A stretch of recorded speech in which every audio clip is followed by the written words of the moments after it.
Bus ప్రయాణాన్ని మహిళలకు ఉచితం చేశారు. మెట్రోను ఖాళీ చేశారు. మరిప్పుడు మెట్రో ఎలా నడుస్తుంది, దేశం ముందుకు ఎలా సాగుతుంది అంటూ ప్రధాని మోదీ కర్ణాటక, తెలంగాణలో అమలవుతున్న మహిళలకు ఉచిత బస్సు ప్రయాణం పథకంపైన పరోక్షంగా విమర్శలు గుప్పించారు. ఈ పథకం వల్ల ట్రాఫిక్ కు, పర్యావరణానికి తీవ్ర ఇబ్బందులు కలుగుతాయని వ్యాఖ్యానించారాయన. అసలు ఎన్నికల కోసం రాష్ట్ర ఖజానాను ఖాళీ చేసే హక్కు ఎవ్వరికీ లేదని ఆయన తేల్చి చెప్పేశారు.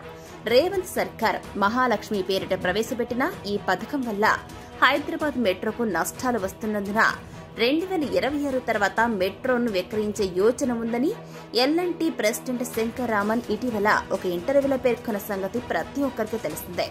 ఇండియా టుడే ప్రతినిధి ప్రధాని మోదీని ఇంటర్వ్యూ చేసినప్పుడు ఆ అంశాన్ని ప్రస్తావనకు తేగా ఒక నగరంలో మెట్రో రైళ్లు అందుబాటులోకి తెస్తారు, అంతలోనే ఎన్నికల్లో గెలవడం కోసం మహిళలకు ఉచిత బస్సు పథకం హామీ ఇస్తారు, అంటే మెట్రో ప్రయాణికుల్లో 50% తగ్గించేసినట్టే అని మోదీ వ్యాఖ్యానించారు.